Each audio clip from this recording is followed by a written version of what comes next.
मुफ्ती साहब के official channel मुफ्ती Tariq Masood speeches को सब्सक्राइब करें। एक लड़की हूँ, घर में ट्यूशन पढ़ाती हूँ, मैं कितनी उम्र के लड़के को पढ़ा सकता। 10 साल बच्चे की जब उम्र हो जाए तो बस फिर आपके लिए उसको पढ़ाना जायज़ नहीं है। बेपर्दा होकर उसके सामने बैठना, जब 10 साल से कम की गुंजाइश है। लोग यहाँ बात करेंगे, मौलवी लोग इतने बुनियाद पर 10 साल का बच्चा, ओ भाई आप अपनी उम्र भूल चुके हो।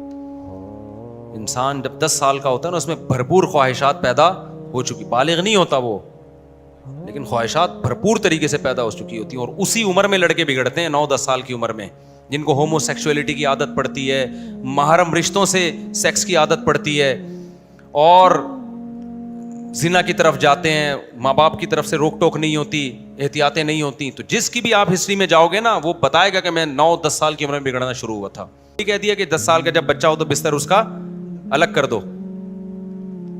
और ये बच्चे फिर कभी इनकी खुफिया मजलिसों में जाके बैठे हैं, ये बातें कर रहे होते हैं आंटियों के बारे में। स्कूल में जाओ जरा, 9-9 साल 10-10 साल के बच्चे ऐसी गंदी गंदी बातें करते हैं, आप बोलोगे यार ये बच्चे हैं क्या हैं ये।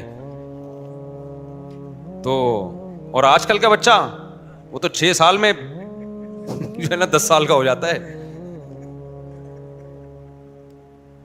आपके बयान में सुना था कि सर ढांपना चारों अइम्मा के नज़दीक फ़र्ज़ है और जहाँ फितने का अंदेशा ना हो वहाँ चेहरा छुपाने में रियायत है। घर में ख़ानदान में इसका माहौल नहीं है तो क्या मुझे सर ढांपना शुरू कर देना चाहिए? जी करना चाहिए, और चेहरा भी छुपाना चाहिए। चेहरा छुपाना तो मैंने उन फनकाराओं अदाकाराओं के लिए गुंजाइश की बात की है जो बिल्कुल पर्दा नहीं करती, तो चलो something is better than nothing के स्कार्फ ही ले लें। लेकिन नॉर्मली एक असल में तो चेहरे ही फितने का सबसे बड़ा जरिया है। जितने फितने हो रहे हैं चेहरों से हो रहे। अभी एक मैं वाकया सुनाता हूँ। हमारा गार्ड है, गांव से आया है, उसने अपने गांव का वाकया सुनाया। उसने कहा आप बयान में बताएं ये वाकया। शम्स है ना हमारा गार्ड, इसने वाकया सुनाया। इनके गांव में, हालांकि गांव देहातों में बड़ा सख्त पर्दा होता है, इनके गांव में एक बंदे ने शादी की है, अपनी बीवी को पर्दा नहीं कराता था, वो अपने दोस्त के सामने ले आता था। दोस्त आशिक हो गया उसकी खूबसूरत बीवी पे। ये इश्क इतनी डेंजरस चीज है ना, बड़े बड़े जराइम जब ये चढ़ता है ना दिमाग पे, वो लिबरल बन के ना, ब्रॉड माइंडेड बन के कि यार कोई बात नहीं है, तो मेरा दोस्त है, बहन वो भी भाभी भाभी कर रहा है, और अंदर से भाभी के लिए इश्क के जज्बात दिल में पैदा। वो लड़की नेक थी, वो उसको पता था मैं इसको नहीं ऐसे पटा सकता। क्या प्लान बनाया इसने कि यार अगर ये बेवा हो जाए ना तो मैं एक बेवा को सहारा देने की नीयत से इससे शादी करूंगा, रिश्ता भी मिल जाएगा, लोग भी मुझे क्या करेंगे। दोस्त के कत्ल का प्लान बनाया। उसको कहीं तन्हाई में, दोनों इतनी गहरी दोस्ती बचपन की कि वो कह रहे कोई शक ही नहीं कर रहा कि ये कत्ल कर सकता है। दरिया के किनारे गए और धक्का देके उसको दरिया में गिरा दिया। गुम हुआ, क्योंकि देखने वाला कोई था नहीं। पुलिस तलाश कर रही है, उसके घर वालों से पूछ रही है तुम्हें किसी पे शक है? वो कह रहे हैं किस पे, कोई है ही नहीं दुश्मनी भाई। और दोस्त भी जनाब इंक्वायरी में साथ साथ। पुलिस आपको पता है इतनी हल्की नहीं होती जितनी हम समझते हैं पुलिस को। पुलिस ने कहा भाई पूरी इंक्वायरी की तो इसके साथ निकला था। रिश्तेदार कह रहे भाई ये हो नहीं सकता, ये बचपन का दोस्त है, बड़ा करीबी है, लेकिन ये इश्क का भूत ना, काबिल ने हाबिल को नहीं कत्ल कर दिया था अपने भाई को, बहुत खतरनाक भूत है। तो इंक्वायरी की वो, क्योंकि लाश गायब है, पता ही नहीं चल रहा भाई बंदे को मार के फेंका किधर है, तलाश छापे लग रहे हैं, पुलिस इंक्वायरी कर रही है, इन्वेस्टिगेशन ऑफिसर्स आ रहे हैं, नहीं पता चल रहा। पुलिस ने बोला कि भाई, पुलिस को शक हुआ कि भाई हमें तो लगता है यही बंदा है। फिर जब पूरी इंक्वायरी हुई ना, तो फिर जब उसको उठाया है तो नतीजा यही निकला, साबित यही हुआ, उसने इकरार किया फिर कि लेकर गया है और धक्का दिया। फिर दरिया से उसकी लाश निकली कहीं दूर जाके। तो ये है किसका नतीजा? बेपर्दगी का नतीजा, ब्रॉड माइंडेड बनने का नतीजा। तो उसका पता चला जी उसको इश्क हो गया था। वो आके बैठती थी, हंस हंस के बातें होती थी, वो इतना पागल हो गया उसके ऊपर, तो उसके ख्याल आया कि यार इसको किसी तरह ख़त्म करो। बेवा से शादी होगी, लोग भी तारीफ करेंगे, और दोस्त की बेवा से दोस्त ही शादी कर सकता है भाई। तो भाई का, दोस्त का कत्ल कर दिया। तो वो मुझे आके कह रहा था कि ये हमारे गाँव में बेपर्दगी आहिस्ता आहिस्ता बढ़ रही है। लोग इसको कह रहे हैं ब्रॉड माइंडेड, और बहन बना के ना आप देख रहे होते हैं उसको। तो पर्दे को प्रमोट करो भाई, फितना नहीं होगा। और आप यूरोप और अमेरिका को ना देखो, उनके यहाँ इस चीज को उन्होंने फितना समझना ही छोड़ दिया है, ठीक है ना, फितना समझना ही छोड़ दिया है।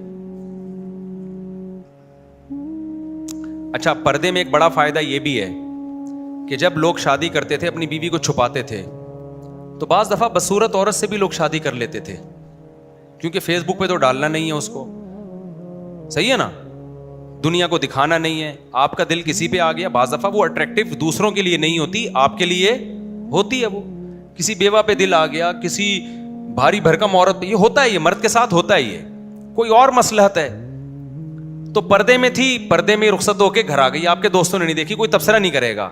اب بعض دفعہ مرد کا نکاح دل چاہ رہا ہوتا ہے میں یہاں شادی کروں, اس کو پسند آ رہی ہوتی ہے, لیکن وہ فیس بک اور سوشل میڈیا کے معیار کی اس کی بیوٹی نہیں ہوتی, وہ انکار کر دیتا ہے کہ جب میری دلہن کے ساتھ تصویریں جائیں گی, میرا قد چھوٹا دلہن کا قد لمبا, میرا قد لمبا دلہن کا قد چھوٹا, تو یہ پیئر اچھا نہیں لگے گا, دوستوں کے لائکس کم آئیں گے.